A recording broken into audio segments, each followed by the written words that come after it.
So this talk is about computing partition function of classical Hamiltonians. And with my co-author, Arjan Cornelissen, we obtain a new quantum speedup for solving this problem using quantum computing. So I will illustrate the talk by a particular partition function, which will give you some idea to which kind of problem you can apply this algorithm. And this partition function is related to independent sets. So you are given some graph as input. For instance, here it is the 4 cycle. And an independent set is just a subset of non-adjacent vertices. And understanding the statistics about what type and what number of independent sets are in a graph is important. For instance, in statistical physics, this is related to the hardcore gas model, in which the occupied position can be seen as gas molecules. So one fundamental statistics that we would like to understand in this talk is the total number of independent sets in a given graph. So on this example, the number would be 7. So if you try to count exactly this quantity, it is likely to be complicated, because we know that even for very simple graphs, this is sharply hard, for instance, for bipartite graphs. And so what we will instead try to do is to look for an approximation of the number of independent sets. So this is exactly what is the problem that we will be looking at. So the goal is to come up with an estimate, S, which is equal to the number of independent sets up to some error epsilon. And epsilon is a real number between 0 and 1, and this is part of the input to the problem. So this is a summary of the best-known algorithm, both in the classical and in the quantum setting. And essentially, you can see that there are 2 different regimes. So one is when the maximum degree in the graph is at most 5. And in that case, you can find efficient algorithms running in polynomial time. At degree 5, you have a phase transition happening. And above this threshold, it becomes again complicated to solve this problem. So here we are interested in the first regime, where we can find some efficient algorithm. And classically, the best known running time, which came up after a series of improvements, is essentially quadratic, both for the dependence on the number of vertices and on the approximation parameter. And there is no matching lower bound, but I think it is believed that this is the best possible complexity. So quantumly, people have tried to go below this quadratic barrier. And a first noticeable improvement was obtained by Montanaro, where he managed to improve the dependence on epsilon. And more recently, in the paper by Haro and Wei, they also improved the dependence on n, the number of vertices. And our contribution implies that we can further improve the dependence on n to n to the 5/4. And maybe even more interestingly, we obtain this result by introducing new quantum algorithmic primitives, which may find interest in other kind of applications. So before giving you an idea of what are those algorithmic primitives, let me introduce more formally what is the partition function in case of independent sets.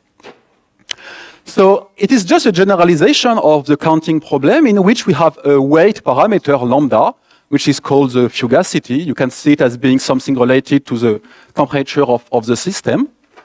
And now, given a value of lambda, the weight of an independent set is lambda to the power of the size of the independent set.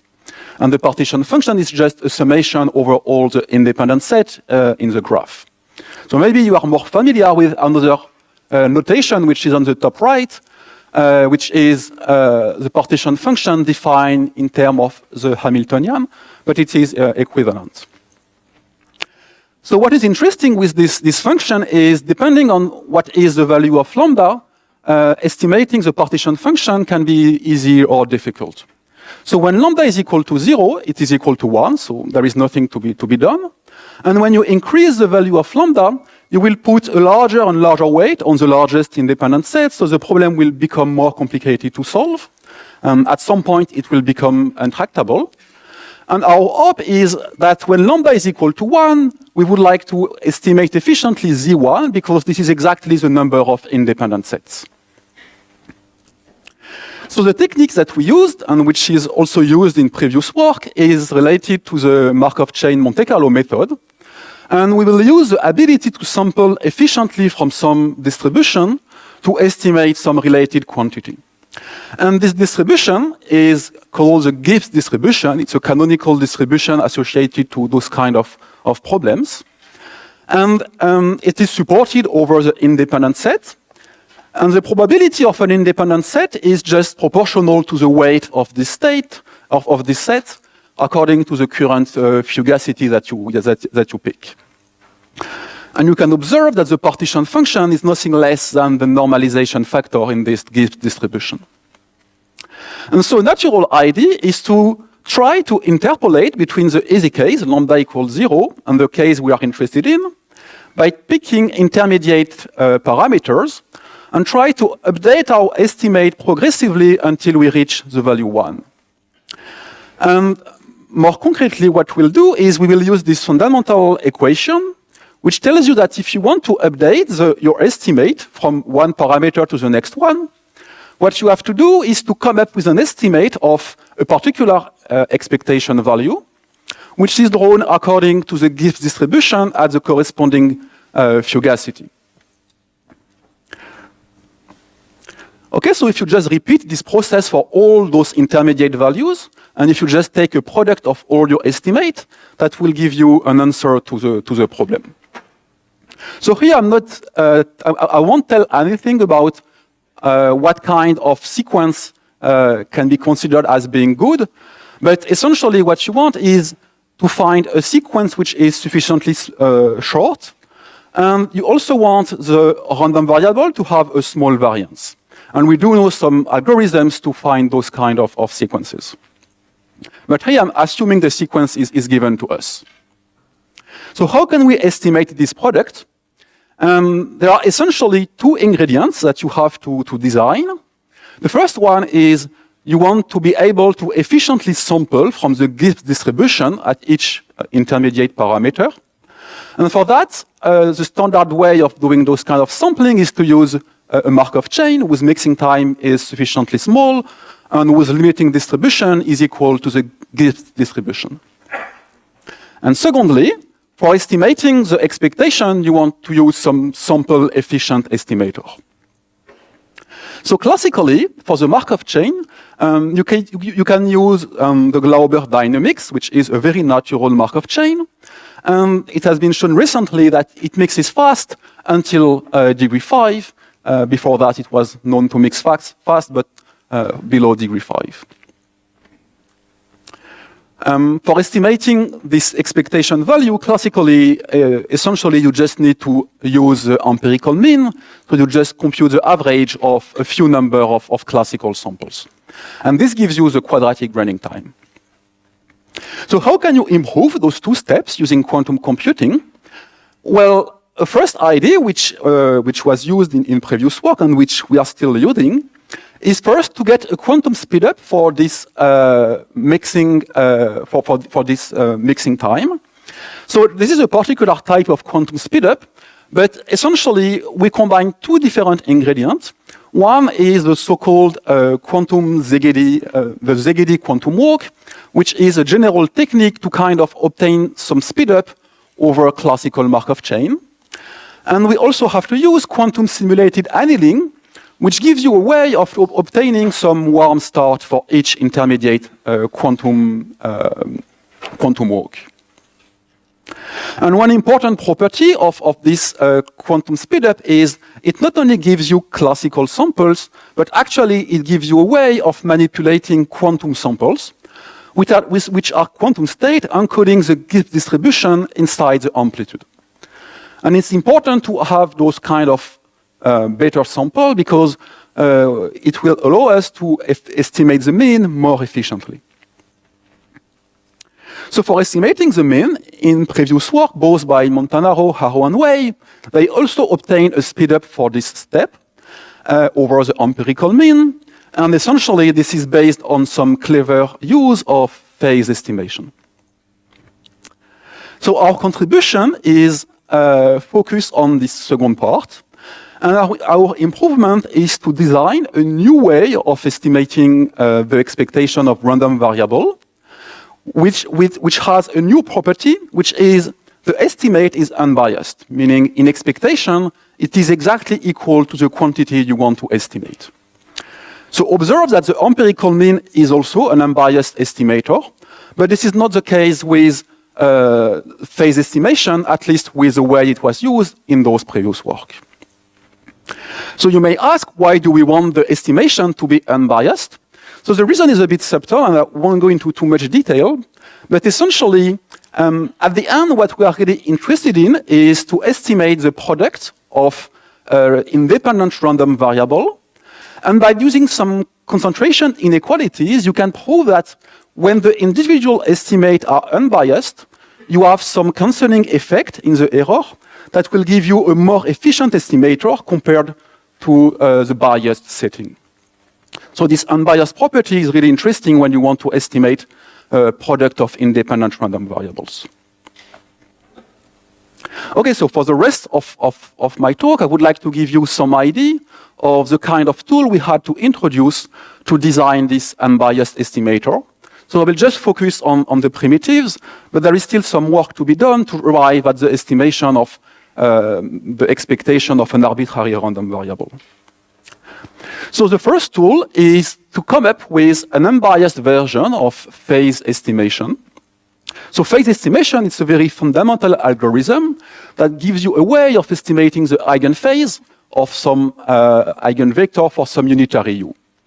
And in our case, this eigenvector will be the quantum sample encoding the Gibbs distribution. So the standard approach which is used to perform phase estimation is based on the quantum Fourier transform. And if you look at the output distribution, it is a point on the unit circle, which is heavily concentrated around the true value that you want to estimate. But still, there is some bias, and the distribution is in particular not symmetric. So you can make the distribution symmetric, which would give you like an unbiased estimator. And the idea, which has also been used in another work at the same time, which has been presented yesterday, is to use symmetrization. So it's quite a natural idea. What you do is you will sample a random phase before doing phase estimation, and you will apply a global phase shift on the unitary. And finally, you will remove this shift value from your estimate. And by standard symmetrization argument, you can prove that now the outcome will be taken from a distribution which is symmetric around the value that you want to estimate. And in expectation, this is equal to e to the power 2 pi I phi. Okay, so it's kind of an improved version of phase estimation. So still, we still have to do some work to go to like estimating an expectation value.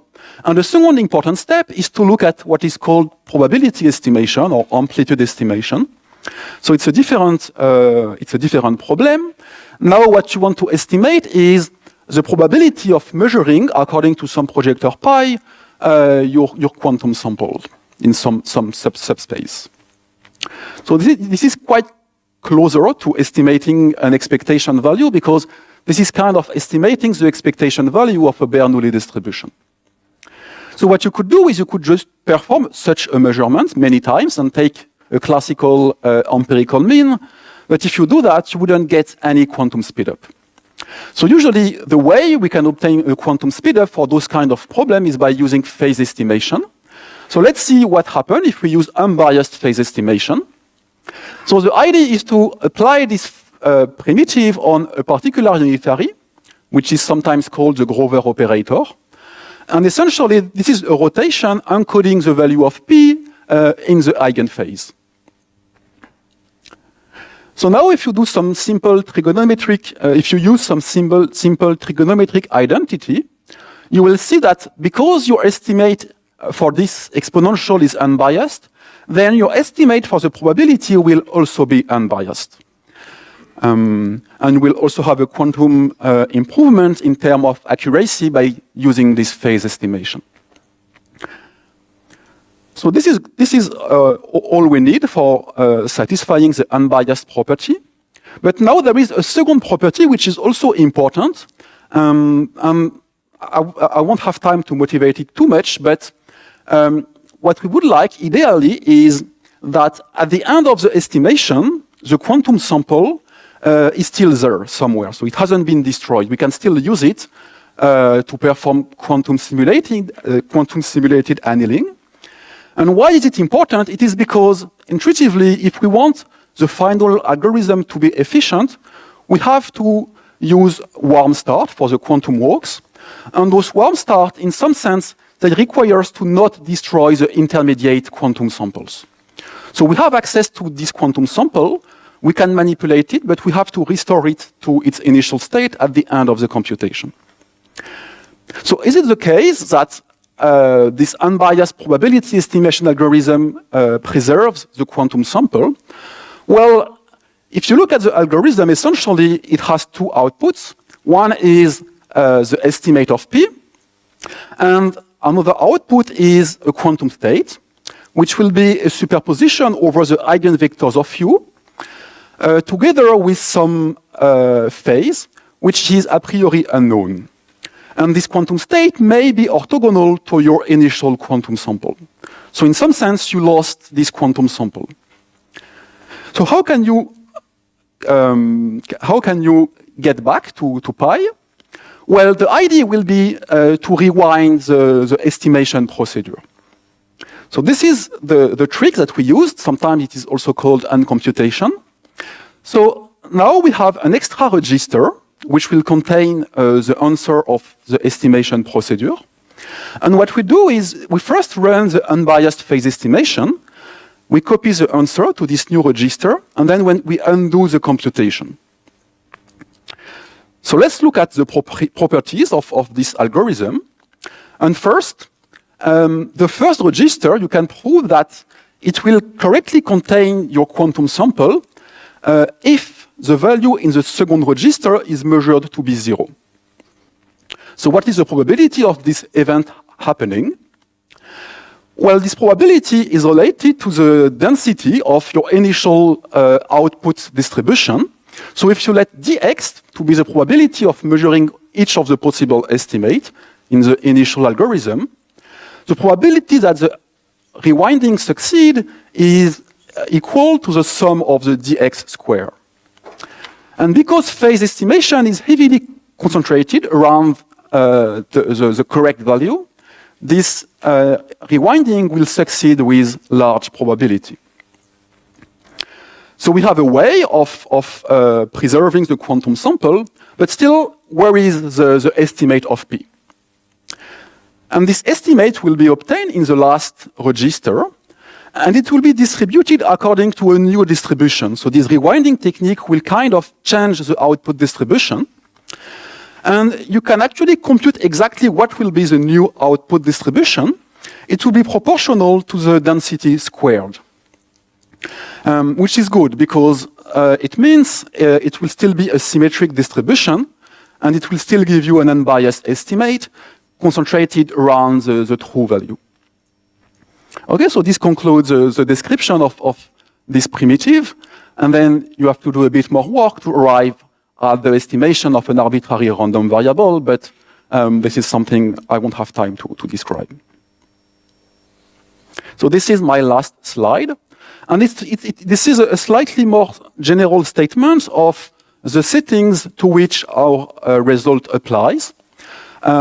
So more generally, if you want to estimate the size of some set, omega, which is exponentially large, so in this talk it was the set of all independent sets, but it could be all the colorings of a graph, all the matching, etc. Then you can approximate this size in the following time. So this is a product of two quantities. One depends on the log of the size of the set, and the other quantity depends on the best known classical mixing time that you need to sample uniformly over this very big set. And the title was a Sublinear-Time algorithm because this is the first work in which you can achieve a sublinear complexity with respect to the log of the size of omega. And I think what is an interesting open question is, can we improve even further the complexity? And it may be the case that the true complexity is something proportional to log to 1/2 of the size of omega.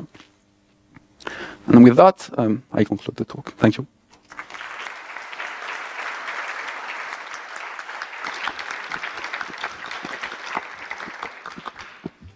Yes, thank you for a very interesting talk. Any questions? Okay, there is a question over there.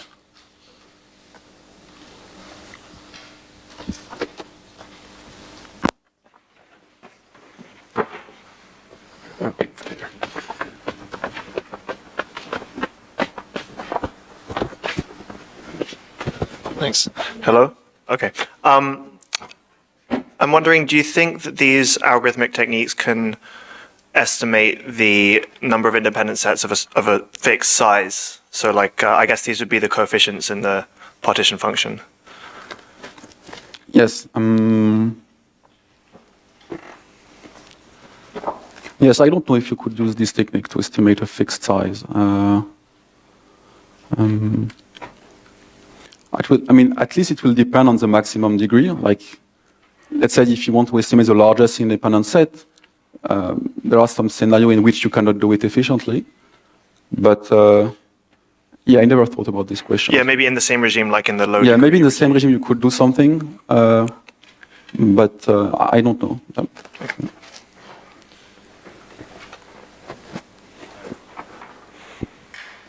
Does it work? Thanks for the great talk. So as you said, you're computing the number of independent sets, so the sort of the partition function of the hardcore model at lambda equals 1. I'm curious, do these techniques generalize to other lambda, in particular to complex lambda? Okay, so complex numbers, no, at least not easily. But other value of lambda, it does generalize. So I pick lambda equal 1 just for simplicity. But actually, depending on what is the maximum degree in the graph, there is like some notion of phase transition happening at a different value. And up to this phase transition, we can estimate it with efficiently. Yeah. Okay, any other questions? Okay.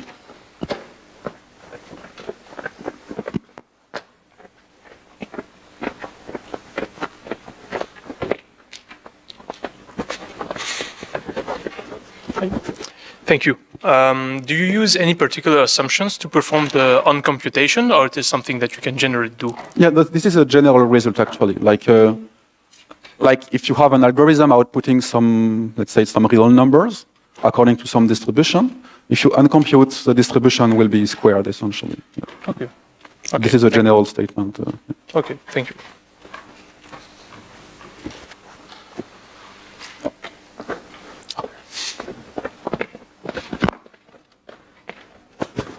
Yes, so a stupid question. So it's possible to do better than the square root of the classical missing time? Is it what? Sorry? It's possible to do something like the algorithm better than the square root of the classical missing time? Like how do we obtain that? Or no? I mean, can we do it better than that? Or can we do it better than the square root of the classical mixing time?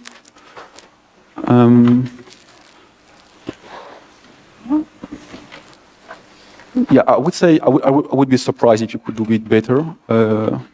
There may be some cases in which it could be possible, but in general, I think you cannot. I see. Thanks.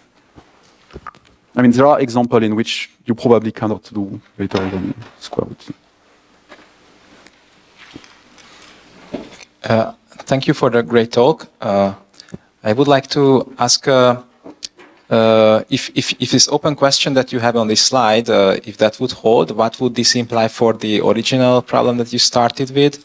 Would it, like the exponent of n, what would be, and yeah. or what do you expect would be the optimal result for the original question? Yeah, it would be linear time, yeah. Which would be interesting because essentially it would be optimal. Yeah. Yeah. Okay, thank you. I think we move any remaining questions. Fine, it's time to move to change.